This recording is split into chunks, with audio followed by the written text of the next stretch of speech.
Welcome to our pricing podcast, Pricing Interviews with the Experts. I'm Lisa Fisher, Director of Key Accounts with the Professional Pricing Society. And today we feature our special guest and partner, Alison Yama with Holden Advisors, holdenadvisors.com, and follow them on Twitter at Holden Advisors. Today's topic of discussion, get your price and win against low-priced competitors. Alison, thank you for joining us, and we're happy to have you and look forward to your pricing expertise. Thank you, Lisa. I appreciate you having me, and thank you to PPS for hosting. Awesome. So we're going to go ahead and get started. So Alison, one of the biggest challenges in B2B selling, one of the most dreaded moments, is the price negotiation. Salespeople feel the pressure of being asked to discount to win the deal, or else the low-price competitor, who buyers claim is just as good, will replace them. Alison Yama, Senior Director with Holden Advisors, is with us today to help sales teams break out of this pressure cooker at winning deals at profitable prices. This has to be one of the biggest challenges, Alison, for pricing in the sales team. What is the key to winning an opportunity at your price when up against a low-cost competitor? So, Lisa, you're absolutely right. I've been in pricing, marketing, and sales since about 98. First with Strategic Pricing Group and then with Holden Advisors. And I've worked with a number of terrific clients across many different industries, manufacturing, professional services, medical devices. And I've really seen the rise of a group of very sophisticated, educated, excellent pricers who are very good at price setting. But we've never been more challenged in price getting. And I've had a number of discussions actually with sales teams. I've seen many blogs and articles and surveys. And one of the biggest challenges, as you mentioned, in B2B selling is that dreaded moment of the price negotiation. And I think salespeople feel the pressure of being asked to discount to win the deal, or else the low-price competitor who's waiting in the wings and the buyers claim they're just as good, will replace them. Sure. And we as pricers are in the best position to help improve price getting, and we're in the process, of course, help our companies dramatically improve revenue and profit. So what can we do? I think often that moment of price negotiation is seen as confrontational. And for sales who focus on the relationship, this is very contrary to their training. But we have to realize that in some cases, that moment of price negotiation is orchestrated to look like that. And there is really no simple magic bullet for solving that confrontation. But instead, the answer is based on how well sales does four things. One, have they qualified the account? One of the biggest mistakes that sales can make is that they don't qualify the account, and they become very reactive. And what they need to do at its base core is understand if there's a reasonable chance of winning. So they need to ask questions like, 1, who makes the decision for the vendor? 2, what's the process of making the decision? Or 3, what are the criteria for selecting the vendor? 3 very simple questions that salespeople can ask to qualify the account. Now, the second thing that salespeople can do related to the first is understand the buying center and motivations. So procurement is going to have a very different motivator than a floor manager for a manufacturing plant, for example. And it is key for a salesperson to understand who's working within the buying center and what their motivations are. And third, the sales needs the tools, tactics, and skills at their fingertips for handling that price negotiation. And we as pricers have the raw material for those tools. We just need to make it very digestible for sales. When they have the right tools, they have the confidence to defend that price. So what are some of the types of tools? Well, how well do they understand, articulate, or defend their value in a negotiation? Not only in the negotiation, actually, but throughout the sales cycle. Do they have give-gets? Now, these little beauties are so important for making those price-value trade-offs that are key in a price negotiation. And then the third tool that's so important is know-how. You know, procurement has a 10-to-1 advantage over sales in trading alone, in negotiation skills, cost modeling, several different skills. And sales needs skills and the know-how to recognize the buyer behavior that's being expressed and how to go up against these very skilled negotiators. And then finally, we have executive support. And organizations need executives who support sales even when under quarterly or year-end pressure. We worked with one client, actually, who was implementing some of the concepts that I've talked about here today, and they were having some success at winning at a price premium to their competitor until their CEO stood up and said, we will not lose business based on price. At that point, when he did that, they were a 32,000 headstrong company. Over the next year or two, their company was whittled down to 7,000 people. And by the time the board caught up with what the real problem was, they ended up firing that CEO for that kind of attitude. It really eroded their pricing power. Absolutely. You mentioned in your response to question 1, Alison, value as a key to helping to get your price. Many companies give sales teams value propositions to sway customers in their favor. Are these value propositions working to help sales teams get their price? Well, I think the short answer there is no, unfortunately.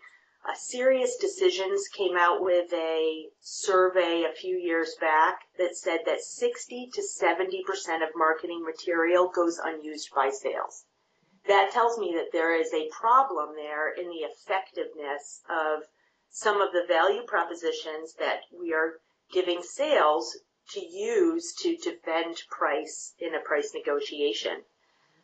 What we've seen often is that these value propositions are based on rhetoric, built on internal information. Maybe they're feature-based and very technical. I think we've all seen it on websites and then one-pagers in white papers and things like that. And to take it further, there's also no targeting of that value proposition for anyone in the buying center. It's a one-size-fits-all message, and it doesn't go far enough in tying those benefits to the customer's financial context, and that is the essential piece. I see. So what do teams need in a value proposition to be able to effectively defend their price? Well, I'd say that in addition to tying benefits to a customer's financial context, or putting that dollar sign on it, we like to say, effective value communication for sales needs to be done throughout the sales cycle. So there's a lot of questions to be asked to uncover value, to gain the information that you need to make it credible and simple. And also, a good thing to remind people is that you don't want to forget the services. They can often deliver quite a bit of value just in the services. So just a quick story. We are working with a commodity manufacturer who tended to have excellent delivery services and a very strong R&D team. And when you compared this with the competitor, there was significant financial impact because of the faster delivery, because of the strength of the R&D team. We were able to translate that into reduced inventory carrying costs, And with the R&D support, since their R&D team was so strong, they were able to help clients or their customers introduce new products faster, and which helped their volume and their margin. So when sales went in to close the deal on their commodity product, the sales guy literally explained these two pieces on the back of a napkin. That is how simple we were able to make this value story. And he ended up winning the deal at a price premium. So what was the difference there? Well, this salesperson used the customer's information. So he had done his homework, and he knew about the inventory carrying costs that customer had endured. And because they were able to deliver a week faster than their competitor, they were able to calculate what that meant for the customer. Mm-hmm. So this drove a lot of credibility for their value story. And then secondly, he drove to put value in the customer's context. So he talked about their inventory controls. He talked about their margin and their volume bump that they received from introducing new products. This made all the difference in the world for being able to defend their price premium. Absolutely. Great story. So how does sales get these customers who are ignoring value and pushing for discounts to pay for the actual value? Well, I think we have to recognize that sometimes there are buyers who truly don't want value. This may sound strange, but they're not playing poker at all. All they want to do is get the lowest price. And if you want that customer, then you have to be willing to pinch your own pennies, strip out your value adds, which add cost and resource usage to your offering, and then lower the price. Then there are those procurement managers that are playing poker in an effort to get a lower price, and that's a completely different story. And sales needs to know the difference between the customer who really genuinely wants the lowest price and someone who wants the value but is playing poker to bluff their way to lower prices. Mm-hmm. So sales needs the information, the tools, and the tactics to call out that bluffing poker player.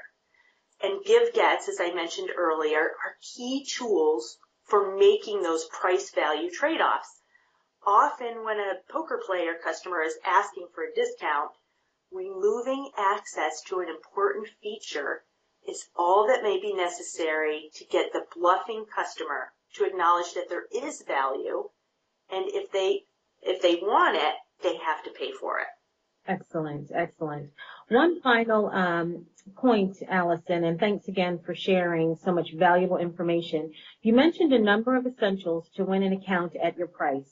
All of them are clearly important. What do you think the most important element is for winning an account and getting your price? You know, I think it really does depend on the organization, Lisa, but it's probably executive support that is most underestimated.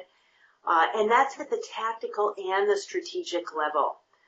I think it's very important for executives to not rush in to save the day and discount to win a customer who may just be using time to drive down price. This action, when they rush in to save the day, really does undermine the salesperson's credibility around price. They may be just holding the line. And in fact, executives need to think about staying out of the pricing question completely. Mm-hmm. And then the second point is the executives need to think about the rules and the incentives that they have in place to support the building of backbone and confidence in their sales teams. So, for example, sales teams shouldn't be incented to chase every deal, but instead given the tools to properly qualify an account so they know if they have a real chance of winning it. Hey, I've been there. I've been given accounts that I think I can win, and we really have no chance. But if you're a competitor, you want to win it. right? So just by understanding what accounts you can win and what accounts you can't, right there you can improve your return on sales. And then lastly, I'd add that sales teams need the tools and the training. They need to implement techniques necessary to get price when up against tough negotiators. Absolutely. Alison, thank you. This was very informative for our listeners. I hope they'll continue to tune in. And if you're out there listening and you need further information on this topic and any other topic, please feel free to reach out to Alison Yama with Holden Advisors at ayama@holdenadvisors.com. Holden Advisors will also present at the PPS 27th Annual Spring Pricing Workshops and Conference in Chicago, May 3rd through the 6th, 2016, during the CPQ and Sales Operations track. Profit Transformation, prepare your customer-facing team to defend your price and value, which will be presented by Adele McLean, Vice President with Holden Advisors, and also another awesome topic by Holden Advisors, Sales for the Win, Overcome Procurement's Gamesmanship to Protect Pricing and Improve Profits. That's a one-day CPP workshop on Wednesday, May 4th, presented by Tanis Ashworth, Manager, Facilitation and Performance Development, and Travis Umbleby, Senior Consultant with Holden Advisors. For more information on the conference, the full program, and the CPQ offerings, please visit our website at www.pricingsociety.com, get social with PPS, and subscribe to our blog at thepricingauthority.com. And please don't forget to follow us on Twitter and Periscope at Pricing Society. Stay tuned for our monthly pricing podcast with other industry experts to join us and share their pricing best practices. Alison, you've been great, and thanks again, and I'll see you soon. Thanks a lot, Lisa. Take care.